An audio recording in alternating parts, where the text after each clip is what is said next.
Welcome to another episode of Cars, Golf, and Cigars. I'm your man, Kadon Sterling. Today's topic, Vroom. We're going to keep it real simple. We're going to go over it, man. It just happened. It's over. It's absolutely over for Vroom. Is Carvana next? That's the question. Let's talk about it. We'll be right back. Welcome back to Cars, Golf, and Cigars. I'm your man, Kadon Sterling, which I've already told y'all, but I always tell y'all anyway. All right, today's topic is about Vroom. It just happened yesterday, right? Vroom is over. It's over. If you don't know what Vroom is basically the competitors to Carvana, an online option for purchasing vehicles that was set up to give the consumer a non-hassle, just you could buy a car at home, have them delivered. And I actually like it. I look at Carvana. I've never really looked at Vroom's website, but I have definitely checked out Carvana's website. And for the most part, they're really, really overpriced with their used cars. Like, seriously, they're way oversticker. I know everybody got to eat, but you're very, very overpriced. Carvana and Vroom. But we're talking about Vroom. Vroom has put up an announcement, which you have seen in the thumbnail, that says as of yesterday, they are shutting operations down. There will be no more selling of cars, no more buying of cars, none of it. Why is that?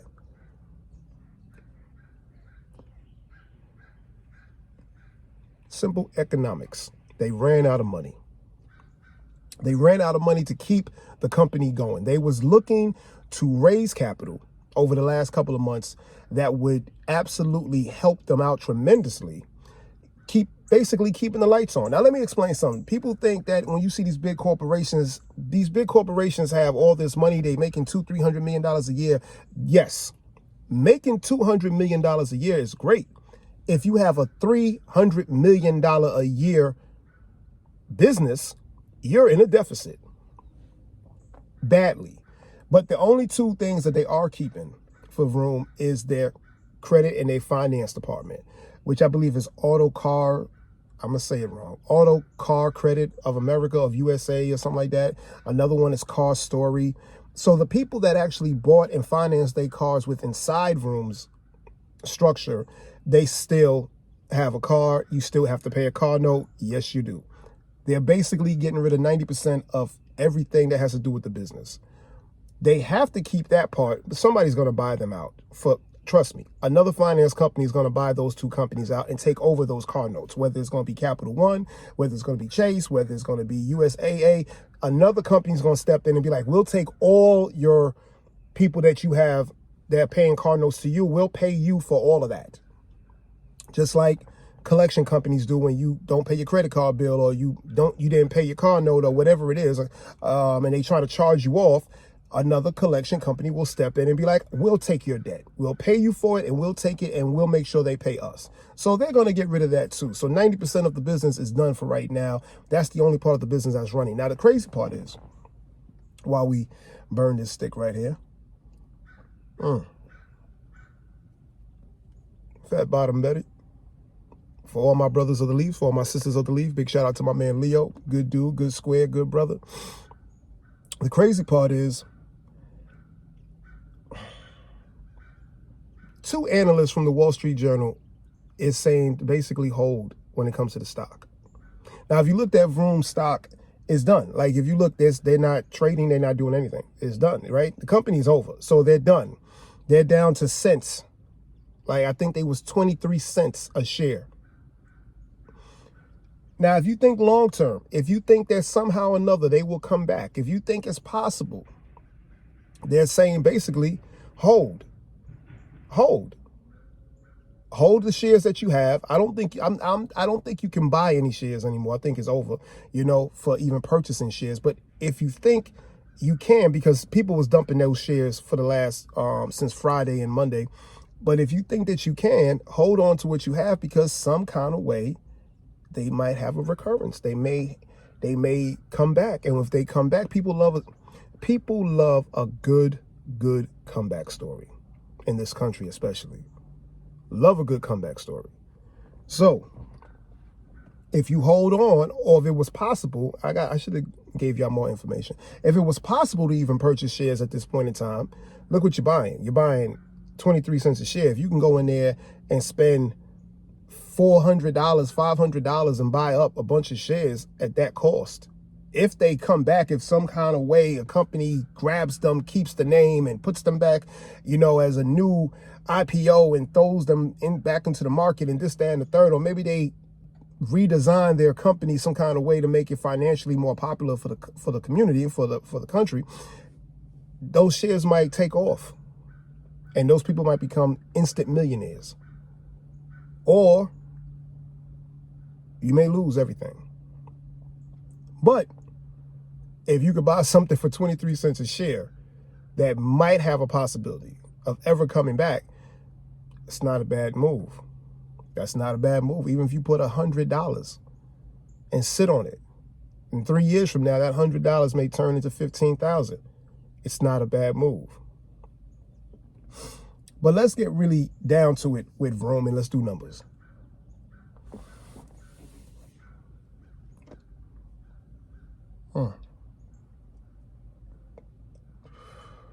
Gotta love a good cigar. Let's get down to it. Last year, their revenue, I believe, was $235 to $240 million. Okay. But even with that, they were still 35 million in debt. 35 million. Now, since they have shut everything down, I believe they're still almost around, I don't want to get the number wrong, but I think the last time I looked, they almost around $80 million in debt. Why? Okay, number one, the big bubble was absolutely COVID. That's what made all these companies blow up, because people wasn't leaving the house to go nowhere. So buying something online made anybody who sold something e-commerce online filthy rich. Amazon went from $1 billion company to almost $1 trillion company. Filthy rich. Carvana blew up. Vroom blew up. Anything online that you can buy, you didn't have to leave your house for, was going to make money. Etsy, everybody. So take that away. We're in 2023. That was 2020. 3 years later, it's not like that anymore. The only powerhouse online is Amazon. There's a few others behind Amazon, but they're the ones. People have went back to actually wanting to test drive their cars. Meaning they want to see their cars in person. They don't want to just have it delivered no more. Some people love that feature. Some people want to go to the dealer. Not that they want to hassle with the dealer, but they want that option of saying, let me really test drive this car. And then let me test drive that car, and then let me test drive that car, and let me test drive that car. Why? Because some people want to actually build a relationship with the car itself. Now, I know people were saying car dealers is going under, nobody's going to have car dealers no more. That's not really true. It's just that times has changed, so purchasing has changed. Purchasing abilities have changed. But will car dealers still be around? Yeah. They will all operate differently. They will all have a very strong online presence, but you will still have people that want to go to the dealership, whether it's a mom and pop, buy here, pay here, or it's a big franchise, and still want to sit in that Ford F-150 before they make up their mind. Sit in that Mercedes, sit in that Audi, sit in that Maserati before they make up their mind. And a lot of people do realize online buying cars from those particular entities that they're all absolutely paying overpriced. You can't, there's no hassle because you can't even get around it. You can't get around it. It's absolutely overpriced. But stay right there. We'll be right back, and we're going to continue this conversation. Well, I'll show you these right here.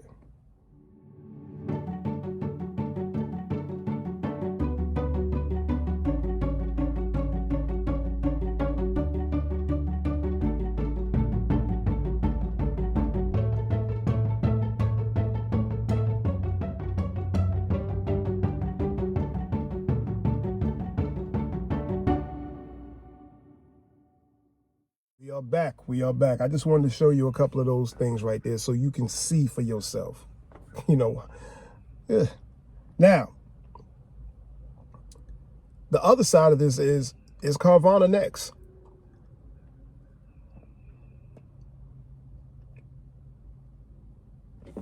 People have been talking about Carvana going under for the last 2 years. I have too. Carvana should have went under a year and a half ago. They was able to allocate and find finances to keep them afloat.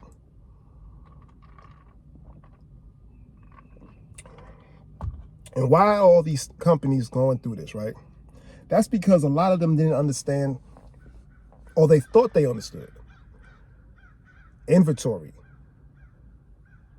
You have too much inventory, and if it's not moving, you have more overhead. Now, what does this mean for brokers like myself, dealers? See, I don't do the floor plan thing for my company, and we'll talk about that later. But what does this mean? It means basically the relationship that Vroom had with Mannheim, the relationship that Carvana has with Mannheim and Odessa. They're going to flood Mannheim with cars now. So when there was a shortage of cars, because Vroom and Carvana was basically, you know, they got cars all over the 50 states. They got cars that's just sitting at Mannheim all over the country. So of course, if a customer wants it, they can make sure it's there, blah, blah, blah. Or they'll let you know the car's not here. The car's located in, you know, South Carolina. The car's located in Virginia. It'll take us 3 days to get it to you. Either way, they got it locked down on where the car's located. But once you go under like Vroom, I don't know exactly the extent of their inventory, but I do know this. The relationship that they have with Mannheim basically has a floor plan with them. And they're going to take it over. Or it's already taken over. So now Mannheim is going to be flooded with cars that they can let go. They can put up there because now they have to as well, because they have to try to make their money back off of all those cars that was sitting there waiting for Vroom to pick them up and ship them out to people. There's no, they not shipping. It's over. So if they had 50,000 cars sitting there all over the country, those 50,000 cars are now going back into the public, where basically the dealers are going to have the best, they should have the best opportunity financially to go pick up those vehicles now and put them on their lots, because they got to go somewhere. So that works out for somebody like myself, who's always looking at cars for other people, and for big major dealers, you know, who might be low on inventory. The inventory is freed up. They can go get them now, because that money has to be made up. All that floor plan money that Vroom had with Mannheim has to be made up somewhere, which trickles down to the consumer, which should make the cost of cars come down. That's the trickle effect. It should. It should. Remember I said that.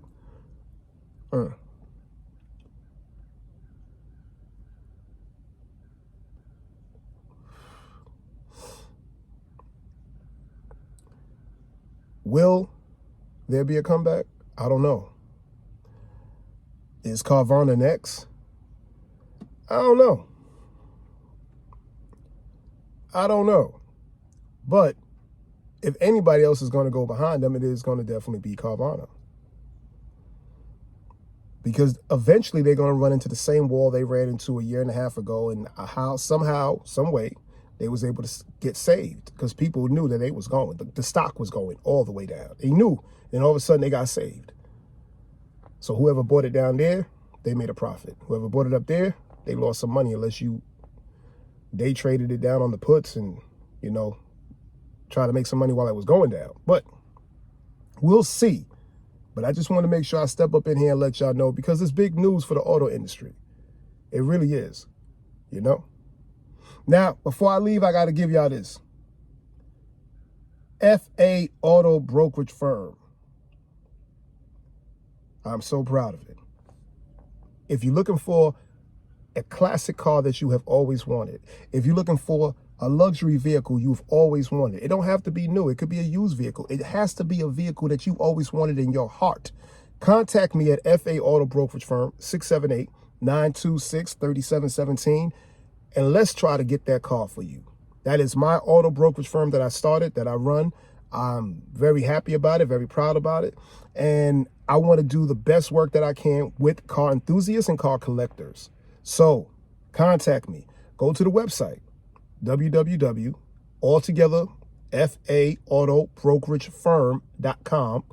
Contact me and let's do some business together. All right? Hit that subscribe button. Hit that like button. It's very, very important for the algorithms. That's the only thing that we ask you as YouTube content people, is to hit the like button, hit the subscribe button. And if you really like what we're talking about and what I'm doing, share it with somebody. That's all. Share it with somebody. Tell somebody about it. My name is Kadon Sterling. This is Cars, Golf, and Cigars. All right? I'll see you on the next one.